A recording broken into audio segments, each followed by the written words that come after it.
What up, cousin? Welcome back to Pink Table Confidential, the place where grown women come to take their bra off, sip something warm or strong, and speak the truth out loud.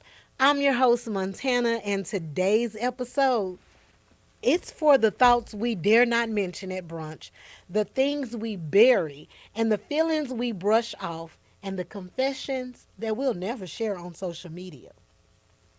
Because, there are so many parts of womanhood that we all experience, but we pretend that we don't. So today, we're going to be airing some of it out.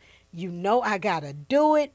But first, I got to let you know that this show is forever and always sponsored by Sweet Kitty Club. And that's where I make feminine care products for the girls who like to keep it sweet. By sweet, we mean clean ingredients for good hygiene, okay?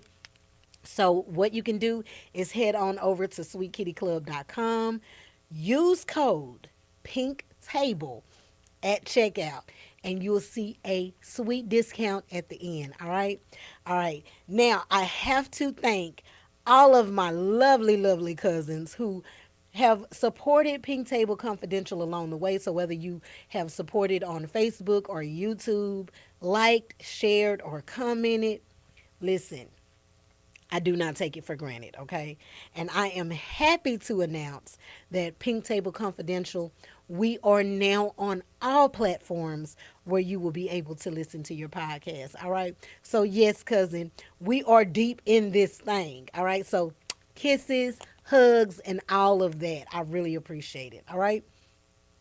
Now, real quick before we dive into the topic, can we talk about Brandy and Monica like announcing their joint tour?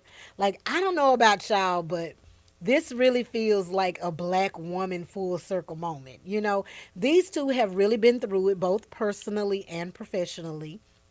And now to see them stepping out together, I'm loving it. You know, it is healing, it's growing, and it's giving the boy is still mine, but so is the bag. Okay. Love that for them. Y'all remember like the tension was like really real for them back in the day, although they said there was no real tension, that the tension was brought on by others, just wanting to sell a story, okay?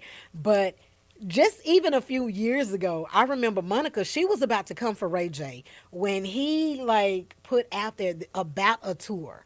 She was so mad at Ray J. So like to see that this is happening, like I don't know if it's like if we're in this healing era, but this really should remind us that beef is not forever, okay? And healing, well, that's a whole nother episode. Okay, we'll dive down that rabbit hole another day. But I do love this for them, and I love it for us, the fans, because sometimes y'all misunderstandings can really be resolved with just a simple conversation.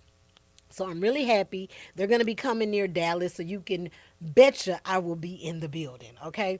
And I get to also see Kelly Rowland. She'll be on tour, and I want y'all to stop saying that Kelly is an opening act for Monica and Brandy, because no. Okay, Kelly is a special guest, as well as Money Long, okay? So I'm really, really, really happy to see all the ladies. Are y'all gonna be in the building? I think when I go though, I want to go see it outside of Dallas, maybe, so I can party with some different folks and just get a different vibe and experience. But something else we got to talk about. B Simone, they are trying to cancel this girl yet again. Now, she has said that she doesn't have a publicist, and clearly she doesn't, because she will just say any damn thing, okay? There are two clips that have been going around from a previous podcast she did. One where, she was basically told by her friend that she was hurt when she was down bad and B. Simone didn't help her, even though she had witnessed B. Simone in the past, like handing out checks to people, to complete strangers, like government cheese. But they had that moment. It was going viral, which I think it was really mature of her friend, to admit it and not be bitter or, hold any grudges against her. But I can say that I've never had any friends who I think would watch me struggle if they were in a position to help me. But everybody is not in a position. So, you shouldn't be expecting your friends to come to your aid. That's Pop's job. Okay. And I make his ass work. So he's supposed to do that, and I'm a homegirls. But seriously though, thank you to the friends who have showed up for me, because I appreciate that. But what do y'all think? Like, did B Simone, did she owe her friend the help? You know? And then the next viral moment that she had was a clip where she was saying that she damn near had a panic attack while shopping in Bloomingdale's when she was on an H&M budget. Like, girl, what? You know? Like, she could have found something else to cry about. I mean, she did an ugly cry too. Twisted her whole damn face up because she said she didn't have liquid money that she used to have. And then when she went on to say the reason why she doesn't have this liquid money is because her money is tied up in an investment for an app that she's building. I'm really like, girl, what? I want to go to B Simone and say, well, if 2 plus 2 is 4, and 5 plus 5 is 10. Like, what the fuck is that? Like, for you, B Simone, okay? But a lot of people are saying, B Simone is just not a good friend. And y'all remember Kevin Samuels, he predicted this shit before he died. He said B Simone was going to be canceled, like, for good. Now, I don't know. I don't know what's going on with B Simone, but what I do wish she would do is just taste the words before they come out her mouth, because it's fucking her up, okay? Now, y'all, this year I have been paying attention, and you know what I've noticed, for myself included? There are so many things that women carry quietly, like how we love our kids, but sometimes we don't like them, okay? Or how we can be grateful and still wish we made different choices, or even how intimacy can feel like pressure instead of pleasure. And you know what? If nobody told you this, like, you're not wrong for feeling any of those things. You're not broken. You're real. And taboo talk isn't about shame. It's about being honest with yourself. And it's about letting the stuff out that doesn't turn toxic inside, or so it doesn't turn toxic inside, because we say we're grown, but then there are so many things that we feel ashamed to say out loud. But we're going to talk about it today, okay? First thing I want to talk about, I done told y'all this before. I will say it again. I am tired of being the strong one, okay? I'm tired of it. I won't lie. It's a gift and it's a curse. And sometimes it's a trait that really makes me bitter, because some of y'all get to play victim and damsel in distress so damn good. Me, if I come in a situation with a lack, people looking upside my damn head. People can get on this app or social media, they can beg every week, and as long as they putting people in a business and telling them how they can't pay their bills, it's all good. But if somebody just comes on genuinely and saying, hey, I have this, support me, it's like fucking crickets. Like, what's up with that? It's like people want to see me as this like warrior queen, and I am. But really, I really get tired of being a real nigga and a bad bitch at the same damn time. Like, seriously, don't put me on a pedestal, okay? I no longer want to be the strong friend. As a matter of fact, I'm going to send a memo to God, okay, for 2026, take me off the list. But anyway, not the big list, but the list. You know what I mean. Okay. Now, y'all, wasn't it Andre 3000 who said you can plan a pretty picnic, but you can't predict the weather? Now, I know that, my mama, she used to say, whenever I would be like, oh, this is so unfair, she'd be like, oh, well, such as it is, life isn't fair. And I wanted to tell her, like, no shit. But mama was right. But just so you know, you can regret something without the shame. Like, for example, think about those dudes, who in the past told you they was going to bust you down, girl. And before that mofo could even lace up his J's, you had already changed his name in your phone to two pumps and blocked his ass, okay? We didn't make a big deal back then, We just acted like the shit didn't happen. The dude never made it to our body count list, and we just moved on feeling no shame. Okay, and speaking of being touched by your dude, what about those times when you don't want to be touched, even by your man? Like, clearly I'm not a man, but I've heard that it ain't a time in the day that men are not interested in having sex. Like, y'all, they don't be needing foreplay or nothing. Like, I remember one day I had on this little crop top, no bra. Pop got a little glimpse of an underboob. Baby, that's all he needed. Women, we are not wired that way. And it just doesn't matter how many years we have been telling the men they do not listen, baby. Foreplay for women happens before the bedroom, fellas, okay? So if she's not jumping on you, then you're missing something, all right? And let me just say this in case we do have some men folk lurking around, okay?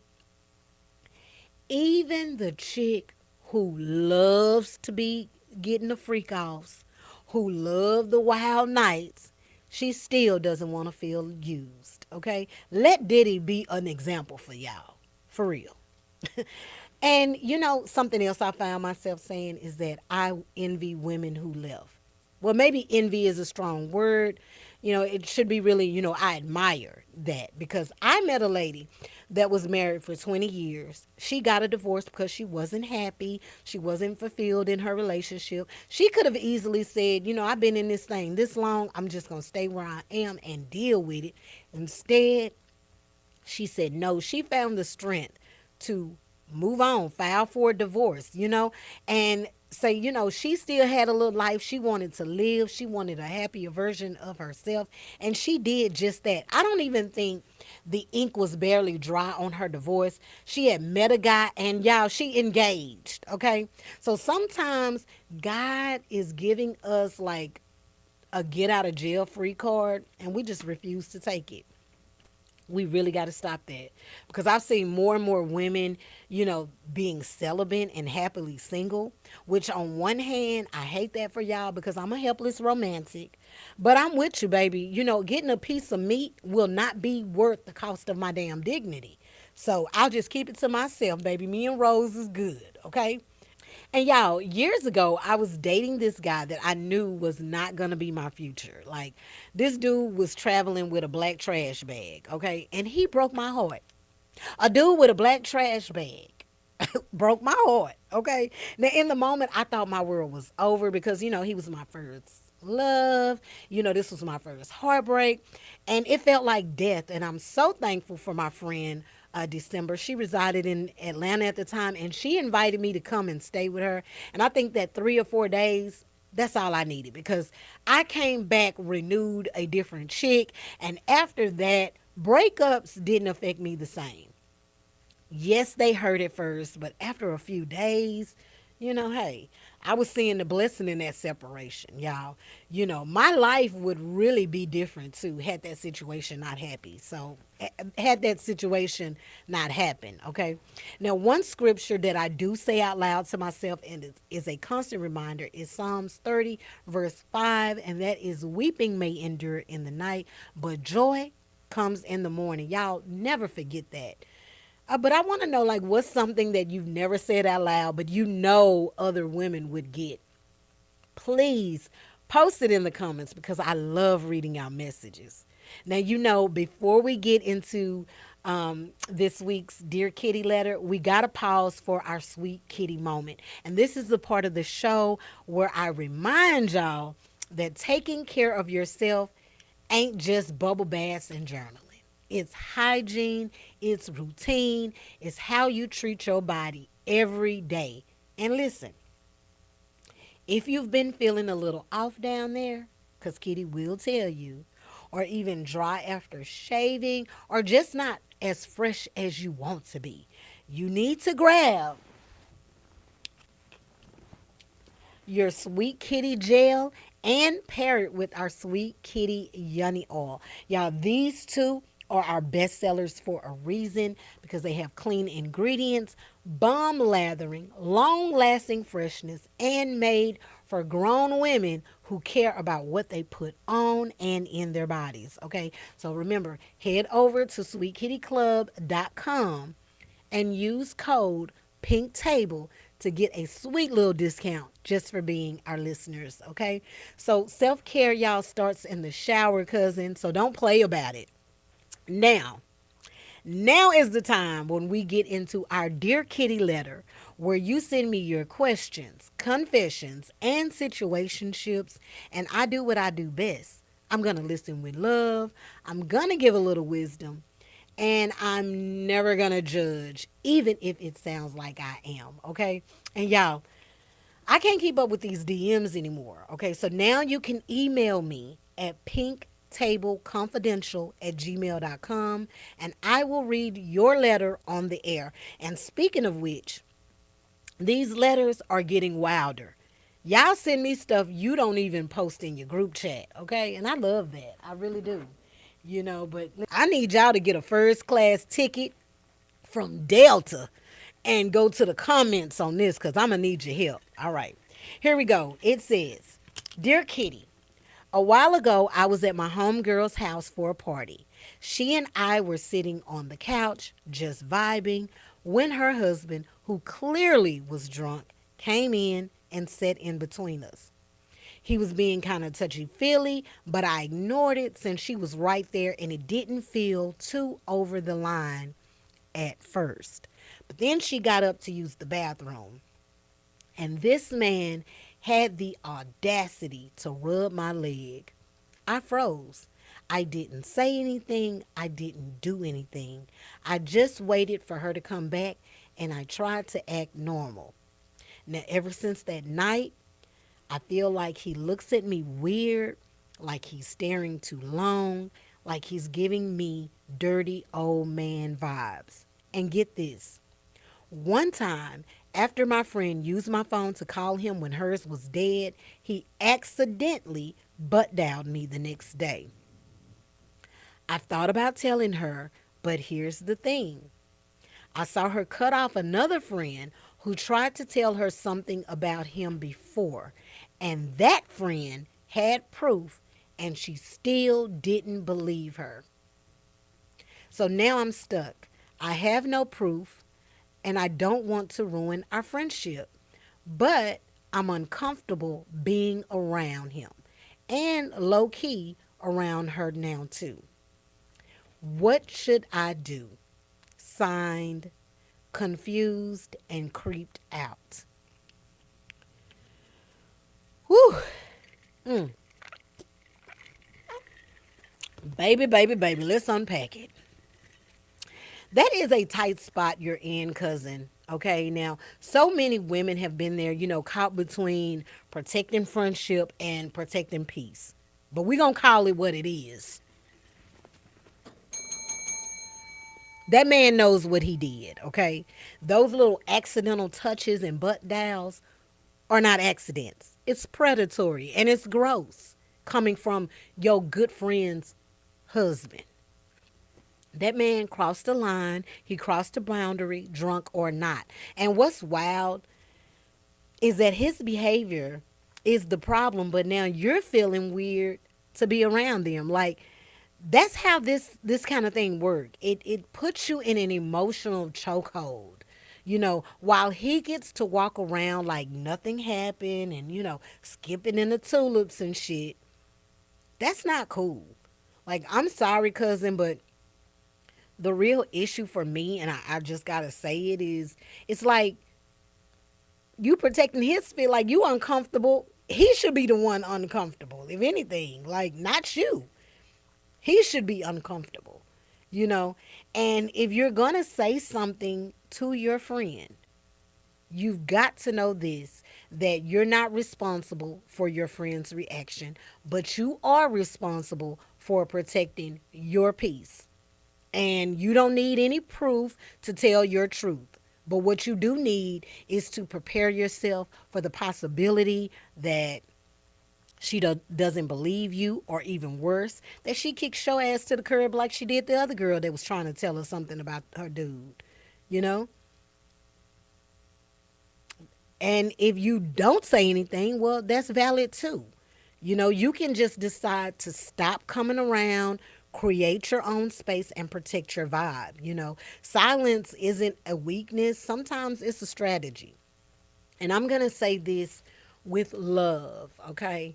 The friendship might already be shifted. So now it's about choosing your next move with clarity, not fear. But what I do want you to do is, you know, don't stop pretending that everything is okay. So whether you speak up or you pull back and you make a move that honors your gut, because he's already disrespected your space once. So you don't want to let that become a pattern. But I don't know, ladies, what would you do? Like, tell her in the comments, like, stay silent and protect your peace, or what? Like, or, you know, shake the table. What should she do? And why do the females get mad when they hear that they dude is a mutt? Like, what's that about? I mean, have you ever had a moment, where you felt disrespected, but you didn't know what to do? In the comments now, okay?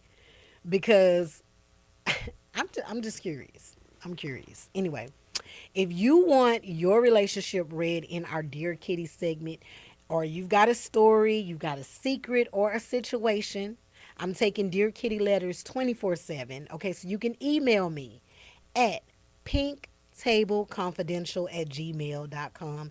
And you got to know it. Everything stays anonymous, y'all. We protect the innocent. Okay. Now, today's episode, I hope it hit a nerve for you, because that means that you are feeling, that you are alive, and that you are evolving. So, next week, we're going to be talking about yeah, we're going to be talking about being the villain in somebody's story, and why being misunderstood might be the first step of you truly being free. I want you to rate and review this episode if you felt this one in your chest, and tag a friend who needs to hear that they are not alone. Until then, take care of your peace, your truth, and your whole grown woman self. I love y'all. Remember, happy women don't hate, and hating women ain't happy. Peace.